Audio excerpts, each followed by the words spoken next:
Hey, what's up? I'm Carl, and I just wanted to talk about a strange rash I had, which turned out to be an allergic reaction to nickel, and it was totally misdiagnosed.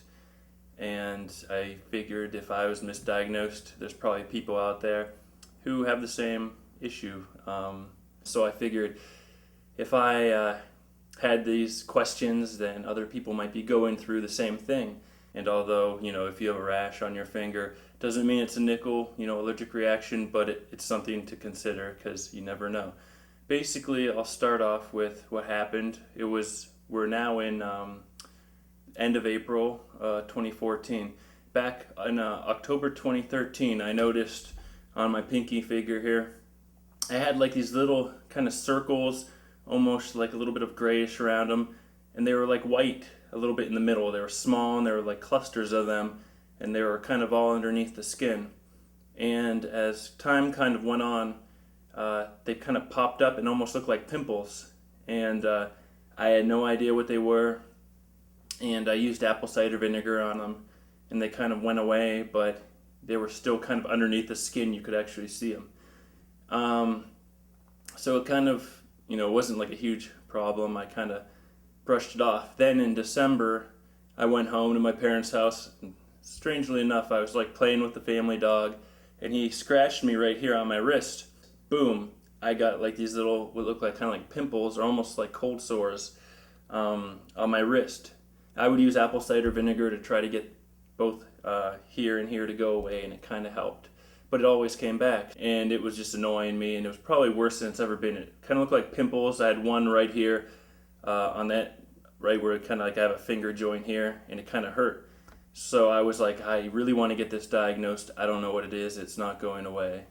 I was kind of more curious what this was, so I went to like a prompt care, emergent care kind of place where they see you right away.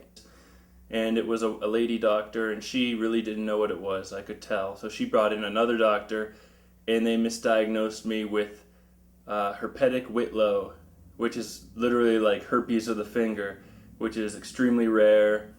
And I think the main way, like little kids get it when they have a cold sore, and then they're biting their fingers or sucking on their fingers or biting their fingernails, and if they have a hangnail or something, an open wound, and then they get basically herpes in their finger, which is very dangerous because they can spread it to their eyes and go blind, which is, nothing anybody wants. So I was really concerned. They put me on Valtrex, and actually, believe it or not, it actually went away. So I was like, I have finger herpes. I don't know how I got it, but go figure.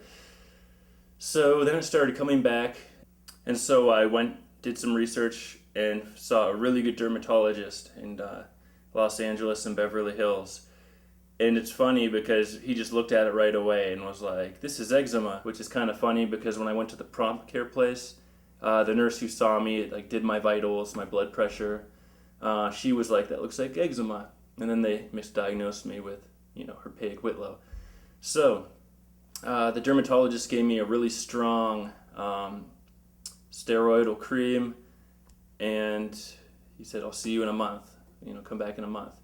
So I was really curious about what the heck this was. I knew something was causing it, and I did some more research, and basically one thing that kept coming up was nickel allergy. Nickel's an element. It's often used in cookware, pans, things like that. And that kind of clicked in my mind because every day I use this pot. I drink green tea, and this is a copper-clad, basically a saucepan is what they would call it. It has pits in it. I used abrasive, like scouring pads to clean it. Like I said, it has pits. I'll take a picture of it. And it's basically coated with nickel. And this is a pan I like to drink green tea every day. I'll boil the water, throw 2 green tea bags in, and let it sit so it steeps. So doing that every day and drinking it, I was getting nickel and ingesting it, and that was causing my finger to go haywire. So it's kind of fascinating how I had no idea. I got misdiagnosed, and when I realized this, I retired this saucepan, bought myself an electric kettle to boil my green tea, got a new saucepan, that isn't going to leach. And lo and behold, my finger is looking good, and my wrist is healing pretty well. Pretty much healed. I have a little bit of scarring, however, on my wrist, which is, girls like scars, so it's all good. But another thing through my research that I should mention is often I would take, and as mentioned, this is like a pitted, kind of beat up pan. And you never want to have this, where you kind of get if you use an abrasive on a pan and you kind of remove the coating, you can get all sorts of things kind of leaching in. Some people use aluminum, and they can get, aluminum, which over time people have talked about Alzheimer's and that link. And for this, nickel isn't actually, toxic or anything. It's not going to kill you, but you can get allergies like I did.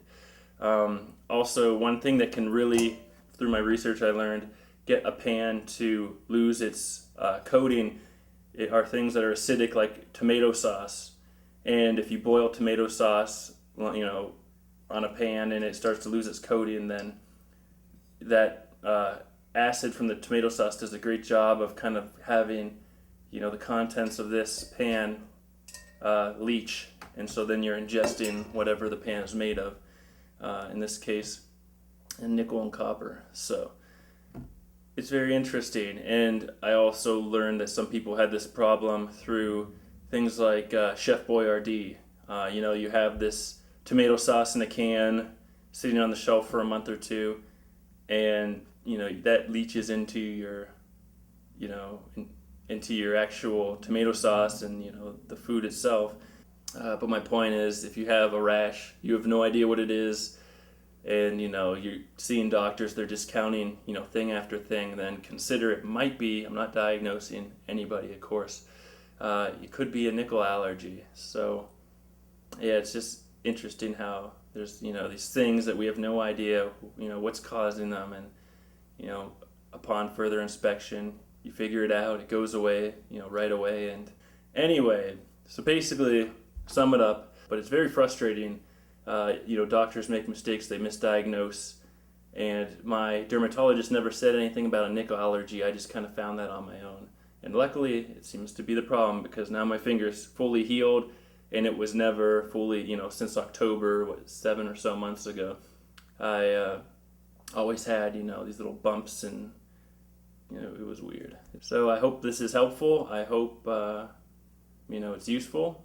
I'm not a doctor, so I'm not diagnosing you, but I hope you get well if you have this problem. And it's fascinating how we can cause allergies in our body without knowing. So have a good day, and stay healthy.